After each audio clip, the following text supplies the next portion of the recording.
knives are sharp, they're dangerous. The question is, how do you use them?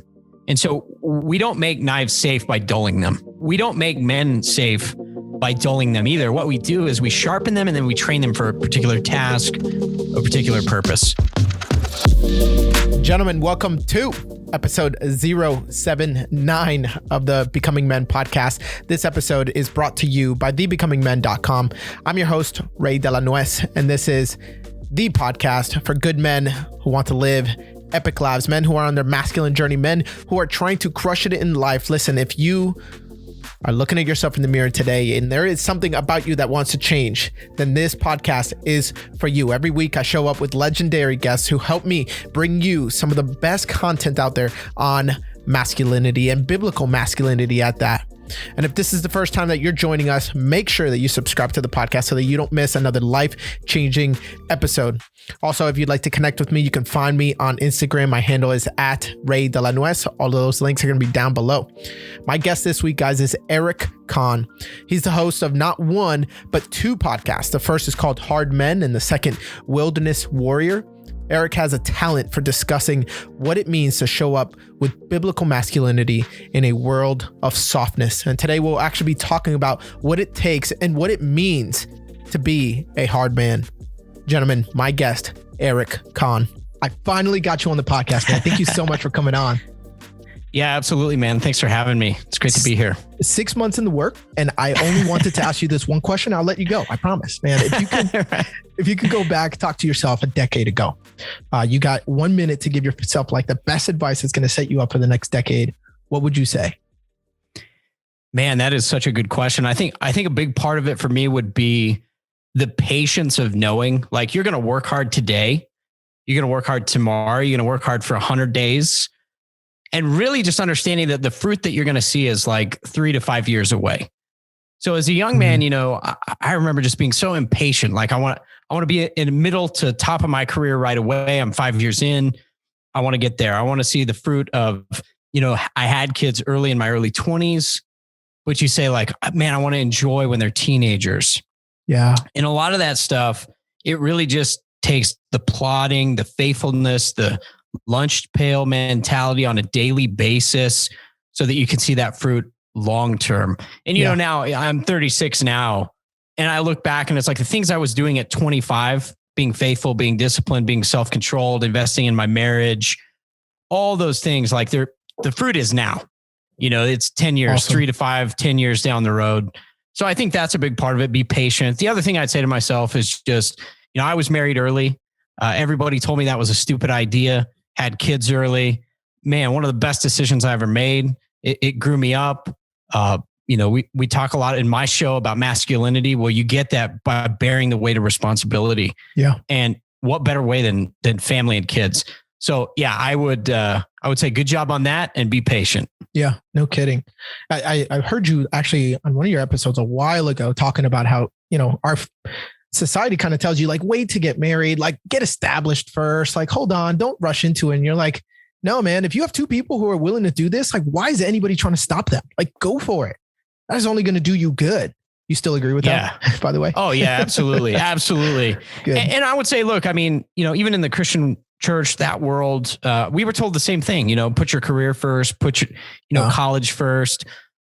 We were able to fortunately do all those things. My wife and I both graduated from college. Yeah. I went on to go to seminary, be established in careers, but really through that, we still put family first. It's been a priority. And, I think that's a problem for a lot of people. You get to about 36, my age, especially thinking about like women who didn't invest or men who didn't invest in family. And for a lot of them, they're looking back and they're saying, well, now it's kind of too late. Right. I'm kind of beyond my time for having kids. So again, just, I'd say it was one of the best decisions. Make it early, invest in that early. You got plenty of time for career. Yeah. And really honestly on your deathbed, you're going to want the love of your kids. You're going to want your name, your story to live on through them. The focus is not going to be on, hey man, look what I did with my career. It's over. They're going to hire somebody else. That's the bottom line. As you were saying, having the patience of knowing that the fruit is coming. I was having this picture of Chinese bamboo. Have you ever heard of it? Yeah. How that stuff grows? Like you plant this thing And year one, if you're anxiously sitting there hovering over this thing, waiting for it to show root, you'll be disappointed. Year two, just as disappointed. Year three, you're like, oh, surely. Nope, disappointed. Not until after the fourth year will you actually see that thing start sprouting anything above ground. Because that entire time it was actually taking root. It was actually establishing a foundation for 4 years before it would actually shoot up and be one of the tallest and strongest bamboos in the world. And I mean, gosh, what a perfect image of our faith, right? Yeah, it's perfect. And I mean, you see that all across the fruit tree spectrum. And look, I think God put those things in the world so that we would look at them and we'd be reminded. I remember early on in my career as a pastor, somebody told me, when you first go to a church, plant a cherry tree. And I said, well, why would you plant a cherry tree? And they said, because you're not going to see fruit for 7 years. And every time you look at that tree, you should think about what it's like to invest in people's lives. Yeah. So that applies not only to the pastor, but listen, like if you're coaching men in your workplace, you start a new business, new startups, everybody thinks there's overnight successes. And I would say that's a myth. It's a lie. Big time. That stuff is years in the making for most people. Yeah. Well, unless you're the Island Boys. I don't know. That's right. I'm sure they had some times that weren't so successful before, but we just didn't see that. But that might be the exception. Yeah, it definitely is, man. I don't want to, if you guys don't have that in your head, I would not want to put it in your head. Just stay away from any titles that say Island Boy if you already don't know about there. It. Just don't do it. But man, okay, good. I think that's solid advice, man. But just saying, hey, hold on, you'll see the fruit. Cling to your wife; she's good. It'll be your marriage will be a great magnifier of all of the things that you need to work on inside of you. Now, I just want to know, man, were you like thrown into the steps of your marriage, like the front steps of this new life without any guidance from before? Did you go at this alone? What was that like? Yeah, I think going into marriage, I was incredibly immature. If you can imagine an 18-year-old being immature. Weird. Yeah, it's crazy. I meet 18-year-olds today and I think I can't believe I got married at that age. But it really was one of those things. I think that the problem is, for all of us, we're selfish innately. That's sort of like the natural bent. And then you come into a marriage and you're like, okay, I have to communicate. As a man, I have to lead this woman well. All those things. We were fortunate in the first year, especially I had some older men around me and they were sort of, giving me the like, hey, calm down, man. Counseling, coaching, a lot of really helpful things. I was a very spirited, passionate young guy. And so I just, you have one conflict and, I could tend to be high and low and stuff. And oh my gosh, what's going on? And so I think it was just good to have older, wiser men who could be like, dude, this is how it goes. Like you're going to have difficulty and, just that steadying presence. I think in my life that definitely helped out. I would say probably 2 years into marriage, like that second year, we really worked on marriage. We went through just basically some people in our church went through counseling with them. Yeah. Really working on personal discipline, controlling my tongue, controlling my anger, not saying, believe it or not, don't say everything that you're thinking is a really helpful piece of advice. Yeah. We one of the most valuable lessons that I learned was really about expectations, right? If you have, this is a pastor told us this, and I've always clung to it, but he said, if you have expectations that are unaired, what you have is premeditated resentments. Ooh, that's good. Right. So like if you and your wife, it's a picture you're going out to dinner and you each have expectations, but you don't tell the other person. And then when those expectations don't get met, you sulk, you get angry, you have bitter words, all this stuff. It can be small things, can be big things. So really just learning the communication pieces of, hey, here are my expectations. Here's what I want. And then working through ways to meet those with each other. Yeah. Again, those are just maturity pieces that, as a young person, you're like, well, I want what I want and everybody should just give it to me. Yeah. And then marriage teaches you that's not exactly the case. Unfortunately, it is not. You have another human in the equation, and man, it just so happens that definition of war is a conflict between two opposing wills. So you can see how war breaks out even in your dining room. Yeah, that's exactly dishes. Right. That's exactly right. Yeah, but okay. So going back to your advice that you would give to yourself. So like there was good fruit being planted in those first 2 years of your marriage, where you guys are now seeing the benefits of that now. You're reaping what you sowed then now. And I'm sure you are you are thankful you did it. And I think maybe that's something that is really missed with a lot of guys who say, hey, it's not working out. This thing has like a 364-day return policy because I can easily annul this marriage. And I mean, I just spoke to a young woman, no kidding. I sat her in my office. I said, hey, you've been married for 114 days. You're telling me that this is irreconcilable, right? Like you are done. She's like, yep, I'm done. We're done. No, we're getting annulled, right? What do you think? Yeah. I mean, I've counseled people in the same situation. I would say, so this is looking back at maybe 10 years of counseling experience, all different situations. I would say probably like 80 to 90% of the time, the things that are called irreconcilable are just your average, normal, run of the mill conflict. And people just don't have the basic skills to deal with those issues. Now, sometimes you really do. I've dealt with situations where it's spousal abuse, violence, alcohol, drugs, stuff like that. And that's a little bit different situation. I mean, you have to deal with it differently as well. But I think for most people, that's generally not the case. It's, I just don't like him anymore. He doesn't like me. Really, I would say most of it's not dealing well with conflict. Yeah. And what I try to tell people, and this is one reason in counseling, any kind of coaching relationship, I try to get people to commit to like 12 weeks. And the reason is because like, you're not going to go to one session, imagine going to the gym and working out one time and being like, I'm not ripped. What happened? What did I do wrong? Yeah. What did I do wrong? You really have to invest over the long term. And then you got to really get through what other people have called the plateau of latent returns, right? Like you have a plateau where you're going to work and work and work and work and work and nothing's going to happen. And then all of a sudden it's like, you'll just hit this barrier, this plateau where you just start seeing all these returns. I remember saying early on in my marriage to a counselor, I remember saying to him, does this ever get easier? Like, will I ever like do the right thing and it'll come natural?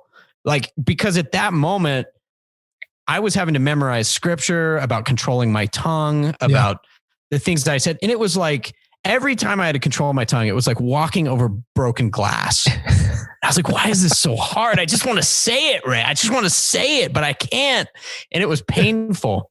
And again, just needing the reassurance of like, be patient, stick to it. Yeah. Long-term, it's going to pay off. Now, just so people can, I guess, see the return, I'm 16 years into my marriage. And man, I feel so fortunate because I look around and people are like, the old tired married couples, and they're like, basically they hate each other and they talk about that all the time. Yeah. And, I look at my wife and we have this conversation all the time. And I said, babe, I love you. Yeah.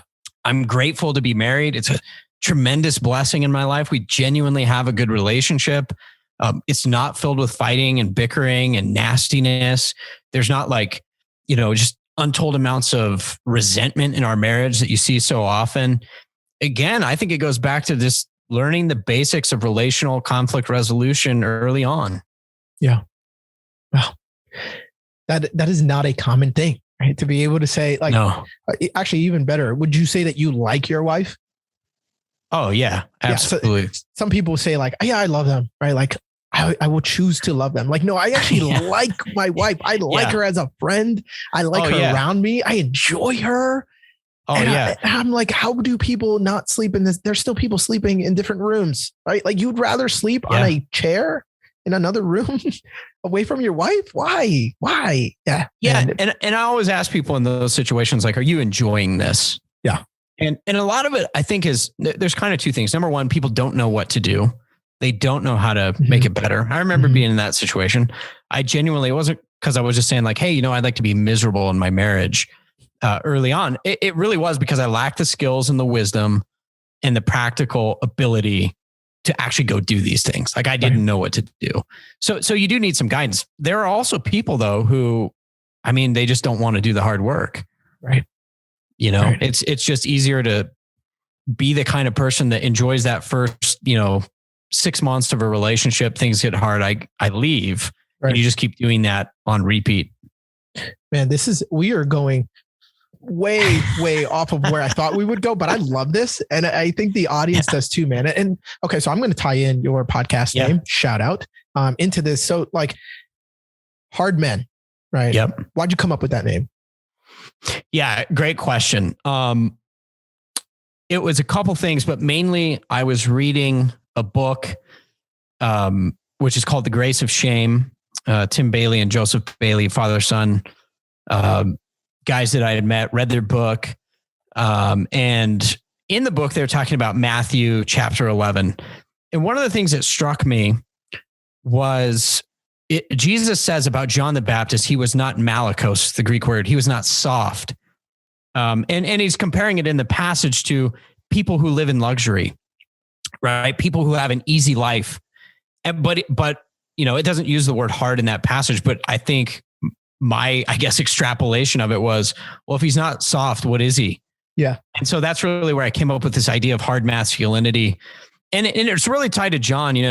John's living in the wilderness. He's enduring hardship, but he's also speaking hard words. He's the kind of guy that's willing to speak the truth when it's unpopular. He doesn't play to the crowd. Obviously, later in the story, the Gospel of Matthew, he loses his head because he's calling Herod to repent over the sexual immorality in his life. And so really, I started to look at this. The word malakos means effeminate. Modern parlance, we'd say gay. And it's not necessarily a person living in that lifestyle. It's just like when we look at a dude and we say, well, that's kind of gay. That's really what we're talking about. Like he's not a man. He's not manly. He's not masculine. Yeah. And so, that really was kind of the beginning of where that idea came from. Yeah, I love that. So, okay, perfect tie-in, right? So here you are trying to be a hard man, right? Yeah. To embody what it means to be a biblical man. Yeah. And you are presented sometimes with some of the most challenging things, which is a woman in front of you who has her own will, her own thoughts, her own belief systems, and her own junk. Yeah. Right. And you're just trying to do this together and represent God well in it. But man, you get into a fight on a Friday, it lasts all through Saturday, and then you got to show up on Sunday and somebody's going to ask you, how you guys doing? You can be like, oh yeah, we're well. Everything's well. Yeah, we're fine. Yeah. This just in. The whole Christian church is doing well. Wow. That's crazy. Oh, big time. And I think one of the things I learned early on, especially when you have have some sort of size platform, right? Where people look up to you in some way or the other. So for me, it was, blogging, writing, podcasting, et cetera. You go to conferences, whatever, you see people in the airport and people are like, oh, you're the hard men guy. And, it's cool, but it's also one of the things I realized early on was I can either be just total hypocrite and I can just pretend like I'm that perfect thing that they think you are. Mm-hmm. Or I can own the failures. And so what I've tried to do is tell people, look, I'm really a guy who struggles with being soft, who has to push himself toward hardness because I know that's what God's called me to do. Mm. And I think that is more encouraging for people to see. The other day, this is a perfect example of it. I totally lost my cool. I was at the gun range, my scope fell off. I'd stripped out the screws from my scope bases and I was just pissed. Yeah. And I kind of lost it. And I said some things I shouldn't. And we got in the car and we drove back. I have my 14-year-old son with me. And I'm sitting there thinking to myself, wow, what a great example of hard masculinity and being a godly man. I'm sure this is a great example. And in that moment, I just looked at him and I said, you know what? I need to apologize and I need to repent because what I did was wrong and it was sinful. And for a lot of guys, you think that is going to make you nothing in your son's eyes, but that's what makes him believe you're not a hypocrite, right? It's not that we don't have failures, right? It's that we have to own them. We have to take that extreme ownership. Yeah. And we have to say, look, what I did was wrong. I need to fix it. That's part of the masculine journey. It's not being perfect because people are going to see through that. You're not perfect. I'm not perfect, right? And your kids, your family especially, they know that. Yeah. I think staying authentic is one of the most challenging things, but your kids will invite you into greater authenticity if you choose to accept that invitation. I remember one time I was leaving Walmart and I had my son in the back seat There was a long line that we were waiting to just kind of merge in so we can get out of the parking lot. And somebody decided to go all the way around and cut in front of me and get in. And I gave him a good honk. And, whatever, drove away. And my son's just like, Dad, why did you just honk at him? I'm like, son, it's okay. It was a very low stakes situation. Low stakes. There's a 4-year-old in the back, but Dad, you should not have honked at him. How do you think you made him feel? And I'm like, oh my gosh, son, I think, it's okay. And I wave that off until we get home. Yeah. And he tells my wife, Dad honked at somebody, and we kind of have I'm from New Jersey. So honking is like a habit I had to get away from. It's like breathing. I had to repent of honking. Yeah. So I've adopted a new style of, passive aggressiveness in the car. No, just kidding. And then he goes and we go see some friends and tells them, yeah, my daddy honked at somebody today. I'm like, son, you don't have to tell these people. Why are you like my conscience always reminding me of these things, child? Yeah. Yeah. But man, it's the invitation into that to then come in and be like, yeah, you're right. I should not have done that. I did just lose my cool for a second because I felt wronged. And then you make it a teaching moment to try to make yourself feel better. And you see, son, so you should not do what I just did. Oh yeah. And I mean, even for me, it was humble pie. I think right before I lost my cool, I was telling my son men, a man without self-control is like a city without walls, son. And we need to work on self-control. And then that happened. And I was just like, wow. Yeah. Yeah. But again, I think part of it is your son's going to deal with those same things too. Yeah. And what they really need to see is that you're wrestling with them. You're working to improve yourself. You're not blame shifting. You're not, blaming the situation. You take ownership and again, you work on it. Yeah. Oh, good. Okay. So let's expand on those a little bit more. If we could get some fundamentals of what it means to be a hard man, maybe some of the things that people that you've spoken to, things that you've blogged and wrote about, talked about on your podcast, what comes to mind? Yeah. A lot of the things that I think where it was, I guess, mildly popular or seemed to get a pretty big response. Some of the things I've written about, hard masculinity is, it includes violence and danger. One of the things that I've noticed, particularly in the church world, was we've become increasingly uncomfortable with the language of violence, danger, masculinity entailing any of this. But I mean, historically, you look at it and anybody would have said, yeah, I mean, vir, V-I-R in Latin is the word for courage. It's also the root word for man. So in his core, man is made to be this courageous warrior, this, person, obviously warrior, you go to war. In maybe any century prior to, I mean, even in the 20th century, at the end of it, everybody knows, we need men to protect. They go to war, they fight. We have values. There's people in the world that don't like us. They would kill us. They'd fly planes into buildings to kill us. Yeah. So we need to have strong masculine men. And I think more so in our current context, I think feminism's on the rise. And so this notion of being violent, dangerous, it's really looked down upon. Men should be nice. Yeah. So that's really one thing that I've tried to combat. And I think part of it too is, I use the analogy of a knife. Knives are sharp, they're dangerous. The question is, how do you use them? And so we don't make knives safe by dulling them. And we don't make men safe by dulling them either. What we do is we sharpen them and then we train them for a particular task, a particular purpose. So really looking at masculinity from that angle of, I'm not trying to make you weak, docile, neutered, domesticated, whatever. I'm trying to train you for a purpose so that your capacity for danger is under complete control. Do you dream of being known as a resilient and confident Christian man?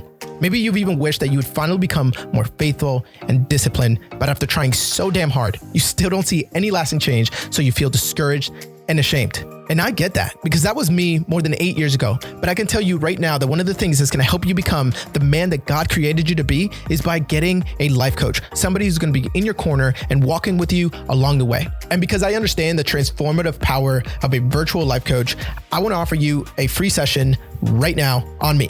All you have to do is head over to thebecomingmen.com/coaching. Again, that's thebecomingmen.com/coaching.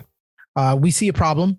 Everybody thinks in first order effects, right? We see an issue.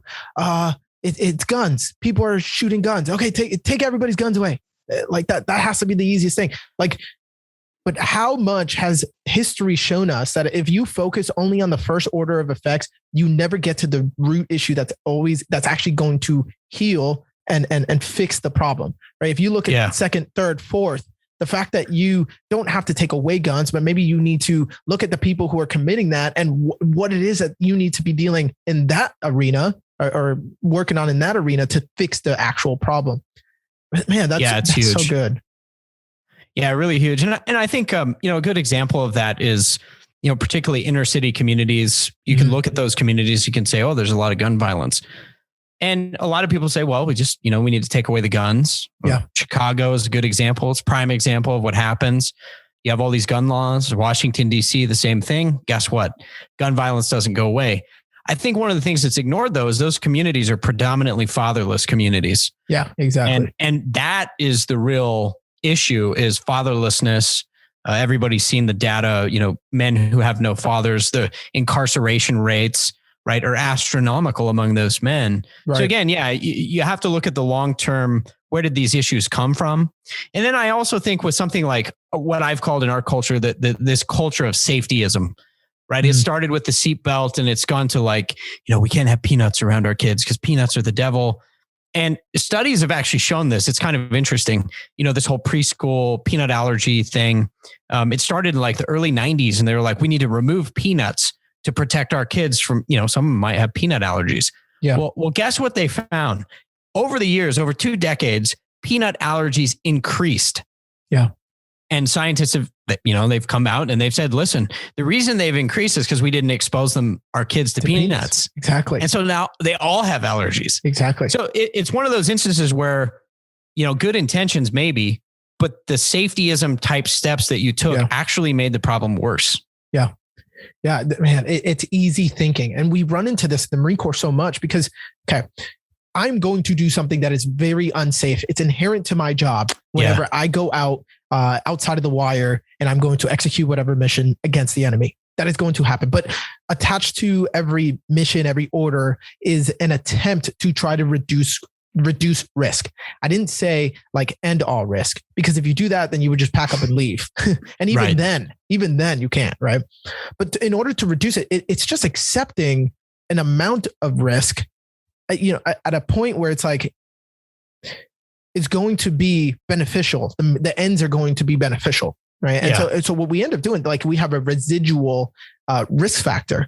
And a lot of the times that risk factor is yes, death, we reduced it from being imminent to death is sort of imminent, but it's not we're going to cower away. We are going to be courageous and we're going to step forward because that is the thing that we are called to do. But easy thinking says, well, instead of going over the mountain, which is the shortest route, but it also provides the greatest risk, we're just going to go around it. It might take 9 days longer, but it'll be safer. But man, God sometimes wants to bring you right to the top of that mountain so you can plant that flag and say, this is my land. Yeah. And you apply that then to masculinity and all the efforts to make men tame. What have they done? I think they've really destroyed masculinity. They destroyed parts of culture.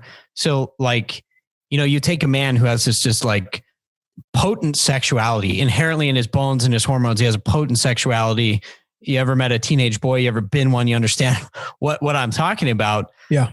We can either take that and we can direct it at something like marriage and say, go love the wife of your youth, go make babies, go be fruitful, go multiply, fulfill the command that God gave you. Or we can say, yeah, man, just remain single, pursue a career. And I hope you don't struggle with porn. I mean, you're basically just asking for a disaster culturally and societally when you do that. Right. Wow. Such a good point, man. Okay. So I love that. Violence and danger and anything else, fundamentals of just being of hardcore masculinity, hard masculinity. Yeah. I think fundamentally that kind of the point that I've talked less about, but I would say is probably the central, most important thing is, guys having a relationship with Christ, being guys who are rooted in a pious life, not piety in the sense of go be alone with Jesus on the mountain, though that is certainly part of it, but piety in the sense of, look, 1 Timothy 5 Paul talks about what is piety. And he says, piety is about caring for your family. It's about providing for your family. Whoever does not take care of their family is worse than an unbeliever. Yeah. A really great picture of this is in the Aeneid of what piety is. Aeneas is leaving Troy. Troy's been destroyed and he's got his father on his back and he's holding his son's hand. I mean, what a picture of your debt to the generations, both to God and to the people around you. Like, this is the kind of piety that men ought to be after, not like this romantic, like me and my relationship with Jesus / my girlfriend could be about the same thing. But it's, again, this picture of piety that's masculine, it's heroic. I think trying to recover that. One thing I've seen in church is like, if you talk about piety today, we tend to talk about it in the church in language of like emotions. Sure. So like, if you have a men's Bible study, it's basically like bacon and feelings. And I don't know about you, but when I'm with men, they're not like, hey dude, let's talk about our feelings. Yeah. Yeah. That's not, men are like, let's go do something. Let's go kill something. Let's go work on a project together. And we'll have some side conversations along the way that are pretty meaningful. So I think rooting and finding a piety for men that's both biblical, but allows for their masculine nature to thrive. That's been a big part of really what I've tried to emphasize too. Wow. I just spoke to the author of Why Men Hate Going to Church. Oh, really? And man, he blew me away with some of the things that you just take you just take them as it is because you just show up to church and like, it is what it is. But he's like, no, if you look at our church, it is perfectly designed mostly by women. It's not like with bad intent, designed with all of these hangings all over the church and the colors and the schemes. It's got to, really appeal to women more. And the sermons are more about this love. And then the 7-11 songs, it's like you repeat the same 7 words 11 times or something like that. And even just the approach that we take towards worship about, like you said, I've actually listened to songs that I thought, oh, wow, that's a really cool love song. Is that a Christian song? Like, are we talking about God or somebody's girlfriend here? Like, I actually did not know. It's hard to tell. And it's not to say, and this is the weird thing that I'm trying to balance within myself. It's hard to say that, okay, hey, a guy should not adore the Lord in that way. No, like we should. My heart wants to leap towards Jesus, right? When I'm in the presence. But we don't jive the same with the language of like Jesus as my girlfriend, we just don't. And that's why songs like that are more of like an anthem of me sticking up, my flag down and saying, this is how I fight my battle. Like, Lord, I'm charging for you. I don't know. It appeals to men more. What do you think? Yeah, I think a huge part of it, a really good book to read on this is Leon Podol's. The book is called The Church Impotent. And he kind of traces like what happened to the church over the centuries. Wow. So if you look at the Western church, it's predominantly female population. Right.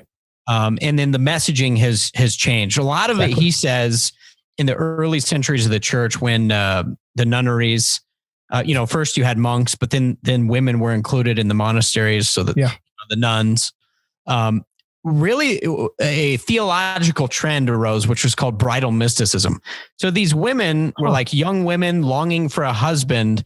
And so they would write, and we still have it. There's a literature where they're like basically writing about Jesus, like he's their lover, because they were all told like, hey, don't go get a husband, like Jesus will be your husband.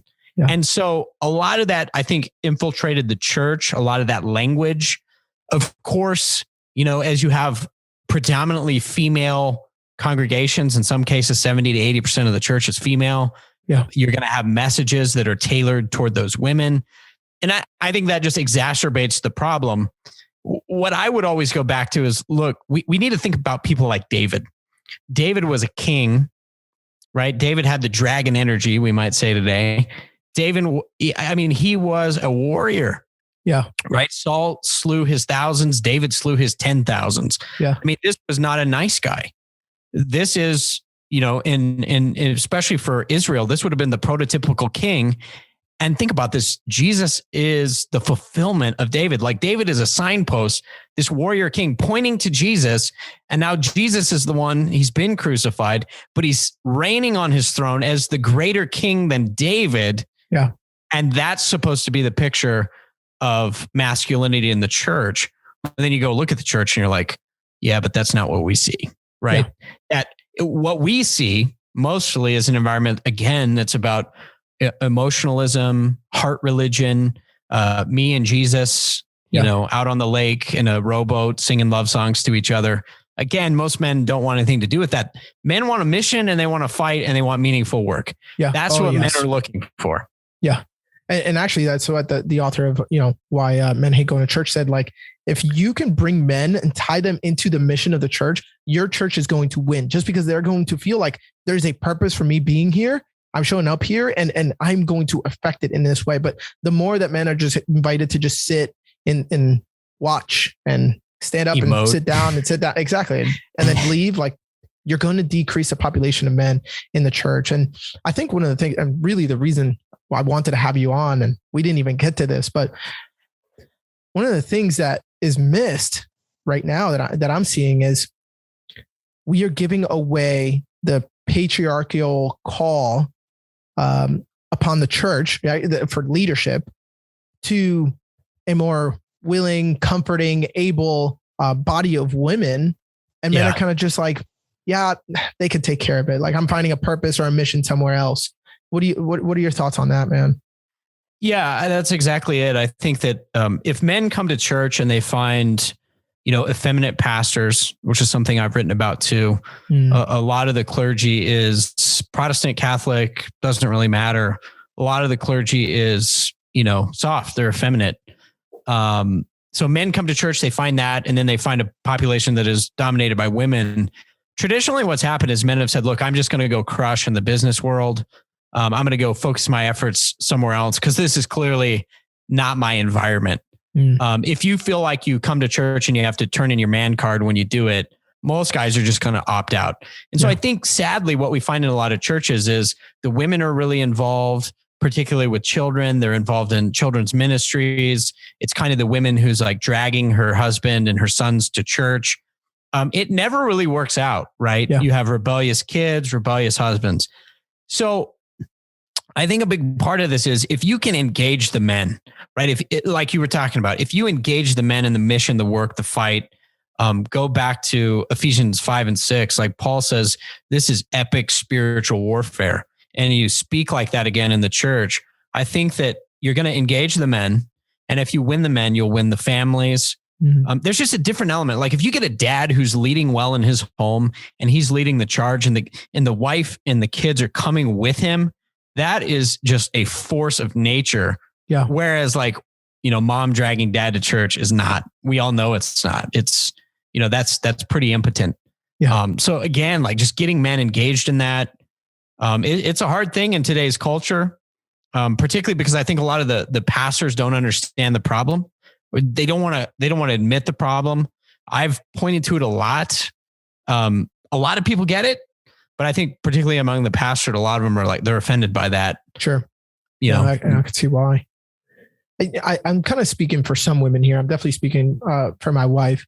I think it would be really hard for a woman to turn over, to relinquish the spiritual authority in her household that she's probably established, you know, with the children, over to a husband who they see is flawed, whose relationship with God is not deep, who's very just kind of detached.